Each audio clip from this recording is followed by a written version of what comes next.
Prime Minister's statements after are making it worse because you're not sure what it is that he actually believes in. Carney is getting hammered. Welcome back to Muslim News. My name's David. Today on the CBC, we've got Mark Carney getting absolutely scolded, but not by one pundit, by all three of them. We've also got news of another major oil pipeline being postponed because, well, Carney's policies are awful for business. Let's jump into this. Starting this one off, we got Mark Carney leaving Australia. Here he is with Prime Minister Albanese. Look at this cringe. He has to pull out his phone and get a selfie. This is embarrassing.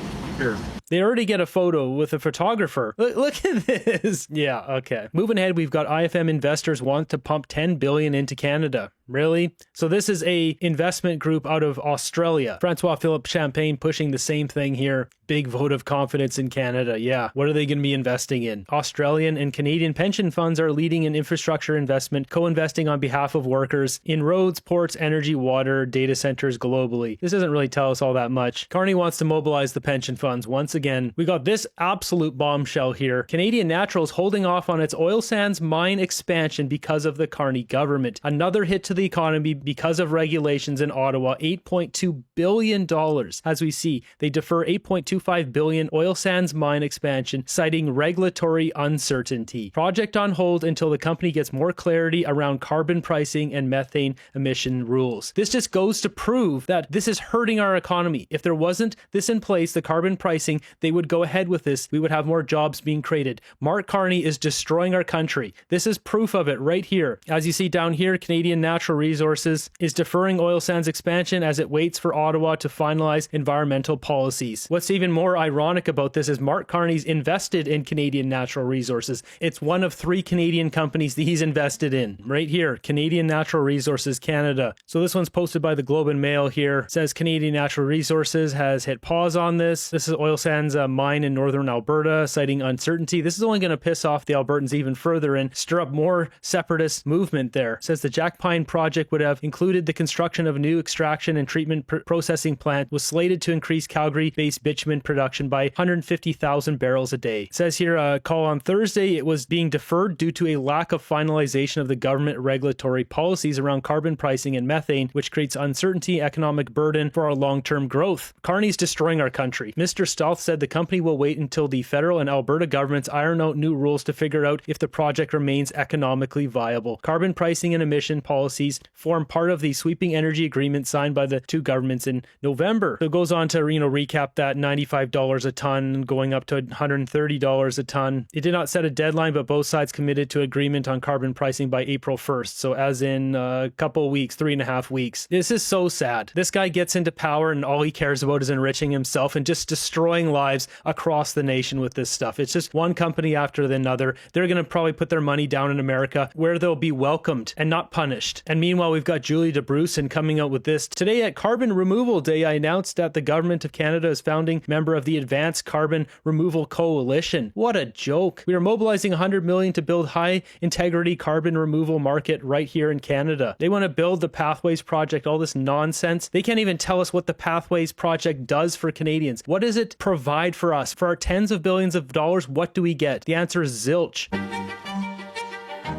So it's just one of these videos, some music and some couple shots here. Like, who are these people going to this event? Carbon Removal Canada. Name how this is good for Canada. I'll wait. I said this could happen on the Earth if we don't reduce carbon dioxide. Well, a local professor at Carleton University, professor of geology, he liked my article so much he used it in his course on climate change. But he said to the students, but that part about Venus is wrong. What happened on Venus cannot physically happen on the Earth, and he explained why. Now I thought, who is this climate change denier? Well, he invited me into his lab and he showed me the geologic history that he and others are finding, and they found no consistent correlation between carbon dioxide and Earth's temperature. At times, CO2 was 1,300% of today, and we were stuck in very cold conditions. So it was all over the board. So I started wondering, well, maybe he's right. He exposed me to a lot of people who actually showed me that there are thousands of scientists. And here's a book actually that illustrates that. It's called Climate Change Reconsidered, and this is on climatechangereconsidered.org. There are thousands of references here which talk about the fact that there is no foundation to the climate scare. It's all based on models that don't work. Wow. He had his mind changed by another scientist. So what's blowing up in the news? We have a Victoria MP, a Liberal MP. This is one of Mark Carney's, challenging Carney's stance on strikes on Iran, Fed sidestep legality issue. Will Greaves here went on Instagram and started criticizing Mark Carney. Hi, everyone. Will Greaves here, the Member of Parliament for Victoria. The United States and Israel have launched military strikes on Iran. Hundreds have been killed, and the region is now at serious risk of a wider military escalation. I want to put Canada's response in context, because it matters. In January, at Davos, Prime Minister Mark Carney delivered a clear-eyed message about the world that we're in now. That the old international order is not coming back, and that middle powers like Canada must act together, because if we're not at the table, we will be on the menu. That was a big statement. It implies independence, consistency, and principled pragmatism in our foreign policy, even when it's uncomfortable. And here's where Will is going to say Carney is doing none of the such now. He's not a man of his principles. He's not sticking by his own words. This is such a bad look. And considering the polls right now, this is what the Conservatives need. Carney's own Liberals criticizing him. It was a powerful expression of Canada's place in a changed world, and I proudly support it. Today's statement from Canada about the US and Israeli strikes in Iran feels different. And many of you have reached out to me as your MP. I want to tell you that my core responsibility is to reflect the views of my constituents. This guy's a bit of a coward. He should have named Carney. Today's statement from Canada, come on, it's Carney that was the one who put out the statement. He speaks for Canada. And I want you to know that I'm listening and that I share many of your concerns. I will continue to advocate for three things: a consistent Canadian standard, one that applies the laws of war and the principle of protecting civilians, whether the actors are allies or adversaries. All states have an obligation to protect civilian life, and no state has the right to wage aggressive war. Second, urgent, active de-escalation through diplomacy. This guy's such a clown. I mean, even in the comments here, coming from an Iranian, let me be absolutely clear. The people of Iran cannot, on their own, with bare hands, defeat a regime that has proven it is willing to massacre its own citizens. A regime that just 2 days ago ended more than 32,000 people in the streets will not be removed by peaceful slogans alone. And that's what I've been saying for a while here. They had to go in there and drop the hammer on the Ayatollah and the IRGC. You've got these weak little guys hiding on their woke little streets in Victoria. Their moral superiority, which is so much, in fact, that he's criticizing his own boss here, Mark Carney. Canada working with partners to prevent a wider regional war and pushing every channel available, not just statements. International organizations like the UN are deeply flawed and have shown the limits of their effectiveness in this time. Does this guy not realize that Mark Carney was special envoy for the UN? He's going to get tossed out. Next re-election, he's not going to be running. This guy is so clueless. I mean, look at this here. What exactly has diplomacy achieved in 47 years? Yeah, nothing. That's why they went in. They had to get this done before they had nuclear weapons. But there are still spaces where we can apply diplomatic pressure in support of civilian protection and humanitarian relief. Third, candor with Canadians. As the Prime Minister said at Davos, the old order is gone. Then Canadians deserve to know what replaces it. What are our red lines? Which principles guide us? And in moments when the world is most dangerous, how do we avoid sliding into automatic alignment with countries that we can no longer trust and which do not have Canada's interests in mind? Listen, we can be clear-eyed about Iran's human rights record and its abuses and the destructive role that it has played in the Middle East and still insist on consistency, restraint, and the protection of civilians, because that's what credibility looks like in a fractured world. Wow, he's basically attacking Mark Carney's credibility here. But Canada cannot endorse the unilateral and illegal use of military force, the killing of civilians, or the kidnap and assassination of foreign heads of government, while also insisting that our sovereignty, our rights, and our independence must be respected. This is still a developing situation with a high level of volatility. This is so unreal. He's basically comparing us to Venezuela. If Carney truly believed that Donald Trump was going to come in and steal our water and steal our land, then why is he sending all of our military vehicles to Ukraine, all of our bombs to Ukraine, all our military aid to Ukraine? Shouldn't we be using that to defend ourselves against the Americans? This is all a big lie. There's no rupture. This is just politics. Canada will continue to monitor and respond to events carefully.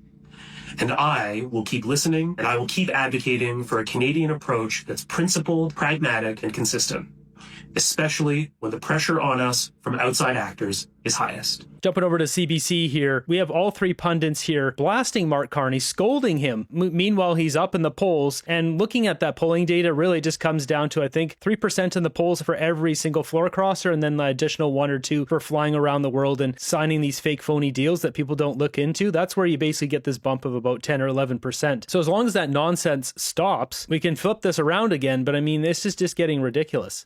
But Chantal, give me your sense of how you think the Prime Minister is communicating his foreign policy approach in this instance. Okay, if there was a week that wasn't great for communicating on the fly when you're on the road and then trying to get your messages lined up while you don't really know what you're talking about, this was it.